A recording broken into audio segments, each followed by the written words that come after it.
நாகையில் பெய்த கனமழையால் கூரை வீட்டின் சுவர் இடிந்து விழுந்ததில் 8ஆம் வகுப்பு மாணவன் உயிரிழப்பு.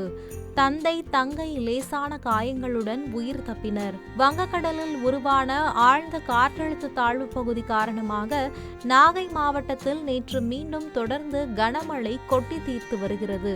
இந்நிலையில் இன்றும் தொடர்ந்து அங்கு கனமழை பெய்து வரும் காரணமாக நாகை மாவட்டம் செம்பியன் மகாதேவி கிராமத்தை சேர்ந்த முருகதாஸ் என்பவரின் கூரை வீட்டின் பக்கவாட்டு சுவர் திடீரென இடிந்து விழுந்துள்ளது.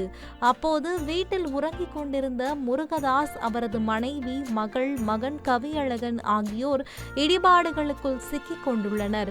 பின்னர் சத்தம் கேட்டு ஓடோடி வந்த அக்கம் பக்கத்தினர் நால்வரையும் மீட்டு நாகை அரசு மருத்துவமனை மருத்துவக் கல்லூரியில் கொண்டு சென்றனர். இதில் மாணவன் கவியழகன் மருத்துவமனைக்கு கொண்டு செல்லும் வழியிலேயே உயிரிழந்ததாக கூறப்படுகிறது.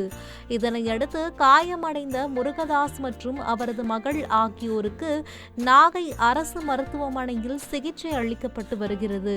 கனமழையால் வீட்டின் பக்கவாட்டு சுவர் இடிந்து விழுந்து 8ஆம் வகுப்பு பயின்று வந்த பள்ளி மாணவன் உயிரிழந்த சம்பவம் செம்பியன் மகாதேவி கிராமத்தில் பெரும் சோகத்தை ஏற்படுத்தியுள்ளது.